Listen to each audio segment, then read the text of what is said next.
وسلم کے دور مبارک میں یا صحابہ کے مبارک کبھی ایسا نہیں ہوا کہ مکہ والے مدینہ آ رہے ہوں اور مدینہ والے گشت کرنے کے لیے مکہ جا رہے ہیں. جو جہاں گیا وہاں رہ کر تبلیغ کی. یہ چلن پھرن جو ہے کسی حدیث سے ثابت نہیں ہے.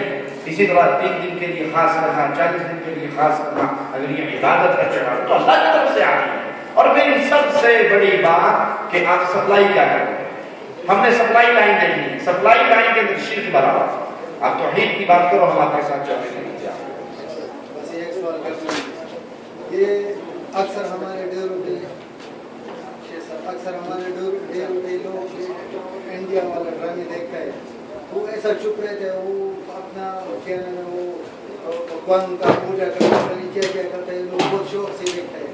تو کیا یہ لوگ جب دیکھتے ہیں اس کو شوق سے, تو ان لوگوں کا کتنا گناہ ہوتا ہے؟ یہ بہت بڑا گناہ ہے کہ آپ ان کی ساری حرکتوں کو دیکھیں اور خاموش ہوں, اس سے فائدہ مند ہو یا وہ یہ فلمیں جو ہے یہ اصل میں ہندوؤں کا مذہب پھیلانے کا ذریعہ ہے. اس کے ذریعے سے مسلمانوں کے اندر وہی صنم پرستی, قبر پرستی اور مورتی پرستی داخل ہوتی ہے. جس طرح مردہ کچھ نہیں کر سکتا, اس طرح پتھر کا صنم بھی کچھ نہیں کر سکتا. تو لہٰذا اللہ سے توبہ کریں اور دین اسلام کی باتیں دیکھیں, وہ پڑھیں, وہ سنیں. اللہ ہم سب کو ہدایت عطا فرمائے.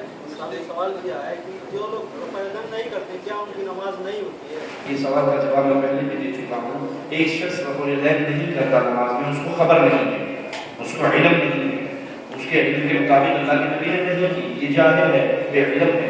اللہ اس کو معاف کرے, اس کی ثواب میں کمی ہو رہی ہے. ایک بندہ سستی کی وجہ سے نہیں کرتا, ثواب سے محروم ہے, ثواب میں کمی, نماز میں کمی ہو رہی ہے. ایک بندہ وہ ہے جو کہتا ہے کہ مجھے پتا ہے اللہ کے نبی صلی اللہ علیہ وسلم کی حدیث صحیح بخاری میں 6 حدیثیں ہیں رفع الیدین کرنے کی, 5 حدیثیں رفع الیدین کرنے کی, صحیح مسلم میں 6 حدیثیں رفع الیدین کرنے کی, اور یہ دونوں کتابوں میں پورے مسلمان اکٹھے رہے کہ اس میں کوئی غلط نہیں پایا. لیکن چونکہ ہمارے محلے کا امام, ہماری مسجد کا مولوی, ہمارا فرقہ, جس پارٹی جس گروہ میں میں ہوں, جس پیر صاحب سے میں نے بیعت کی ہے, وہ کہتے ہیں یہ حدیث نہیں ماننی.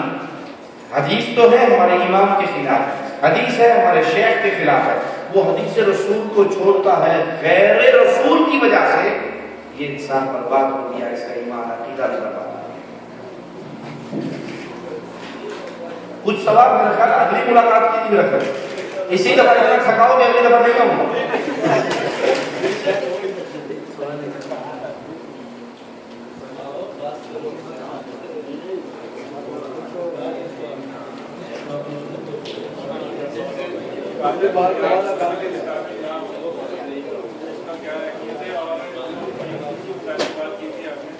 کس کے مطابق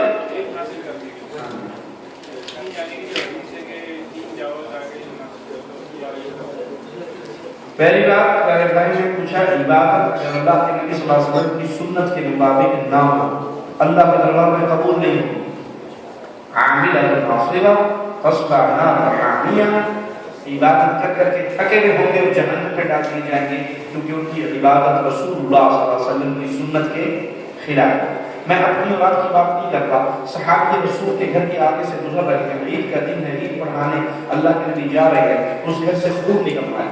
آپ پوچھتے ہیں ما ھذا الدم, یہ خون کیسا ہے, یہ خون کیسا ہے؟ اس صحابی نے کہا اللہ کے نبی صلی اللہ علیہ وسلم میں نے آج قربانی عید کی نماز سے پہلے کرنا, تاکہ گوشت تیار کر کے فقیروں, غریبوں, یتیموں, بیواؤں, مسکینوں کے منہ میں سب سے پہلے میری قربانی کا لقمہ جائے.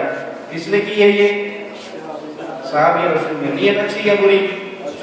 آپ نے فرمایا میرے صحابی تیری قربانی اللہ نے قبول نہیں کی, کرنی ہے تو دوبارہ محمد کے طریقے پہ کر صلی اللہ علیہ وسلم. تو کوئی بھی عبادت نبی کے طریقے پہ نہیں ہوگی.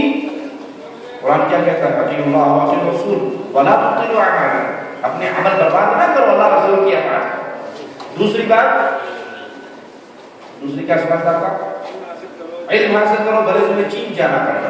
یہ من جھوٹا قصہ ہے, صحیح حدیث نہیں ہے. آپ نے کہا علم حاصل کرو, علم حاصل کرنا واجب ہے مسلمان کا, اس میں مرد بھی آ گیا عورت بھی آ گیا.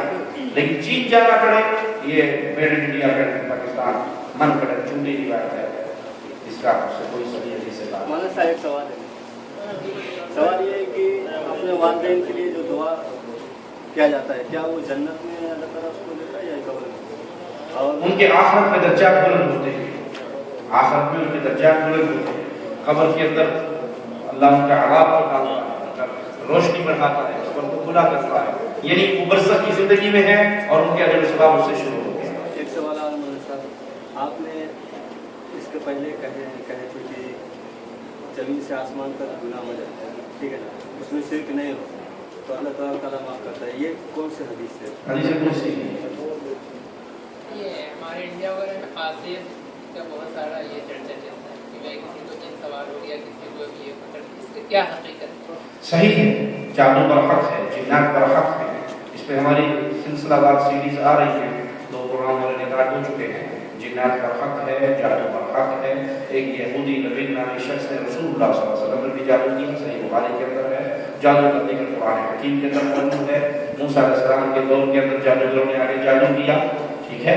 وہ صحیح ہے، لیکن یہ جنات جو ہے سوار ہو گیا، ہاں جنات تو بہت ہے، جنات برحق ہیں، وہ انسان کو تکلیف دیتے ہیں، اپنی مرضی سے نہیں دے سکتے، اللہ کی اجازت سے، اس کے اذن سے انسان کو نقصان پہنچاتے ہیں، یہ بات بالکل درست ہے۔ اس کا علاج کیا ہے؟ قرآن حکیم اس کا علاج ہے۔ کسی کو ایسا مسئلہ ہو سورۃ بقرہ پڑھے، رسول اللہ صلی اللہ علیہ وسلم کا فرمان ہے جس گھر میں سورۃ بقرہ کی تلاوت کی جائے وہاں پہ جن و شیطان بھاگ جاتے ہیں۔ جنات میں کیوں آتے ہیں؟ ہمارے گھر میں ٹی وی چلتے ہیں، فلمیں چلتی ہیں، گانے چلتی ہیں، تصویریں لگی ہوئی ہیں، مورتیاں سجی ہوئی ہیں، کسی کے ہاں عمران خان کی تصویر ہے تو کسی کے ہاں شاہ رخ خان کی تصویر ہے اور کسی کے ہاں کسی کجری کی تصویر لگی ہوئی ہے۔ جس گھر میں تصویر لگی ہوئی ہو وہاں پہ رحمت کا فرشتہ تو شیطان نہیں آئے گا تو کون آئے گا؟ اس کا علاج ہے، یہ شرعی ہے، اس کا علاج ہے، قرآن کی آیات اس کا علاج ہے۔ میرا سوال یہ ہے شیطان آئے گا لیکن وہ کسی پرسنل کسی ایک شخص کو اس پہ سوار ہو کے اس کو دن رات پریشان کر رہا ہے، یہ کیا ہے؟ لوگ کہتے ہیں کہ واقعی زدہ ہو گیا، اس پہ دم کرو، یہ ہے، بالکل جن آتے ہیں، انسان میں داخل ہوتے ہیں، اللہ کے وسلم کی حدیث اور لوگوں کا دعویٰ ہے کہ ان سے گفتگو کرتے ہیں، بالکل جن حاضر بھی ہوتے ہیں، اس میں کلام بھی کیا جاتا ہے۔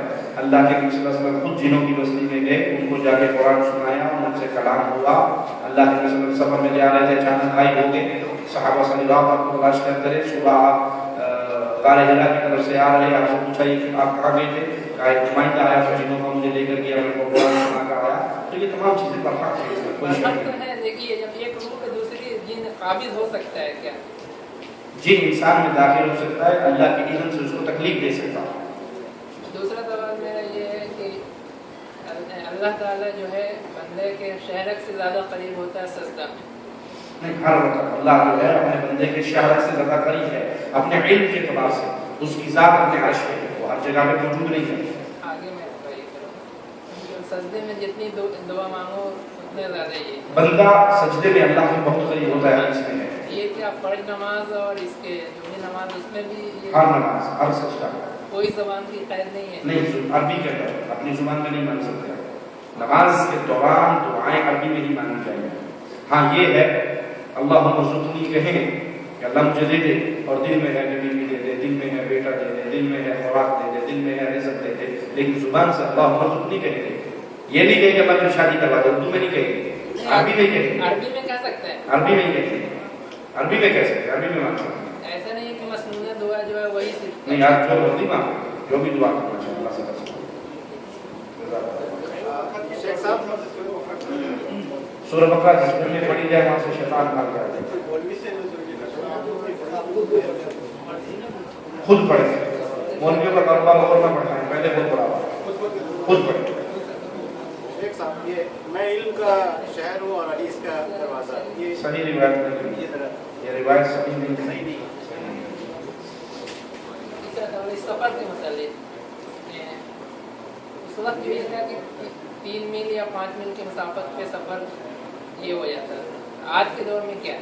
اپنے شہر سے نکلو، اپنے شہر سے شہر سے نکلو، اور ریاض جو ہے وہ اگر 50 کلومیٹر میں پھیل گیا تو آپ شہر کے اندر ہی رہیں، ٹھیک ہے؟ شہر کی حدود سے، باؤنڈری سے نکلیں گے، آپ کا سفر شروع ہوگا۔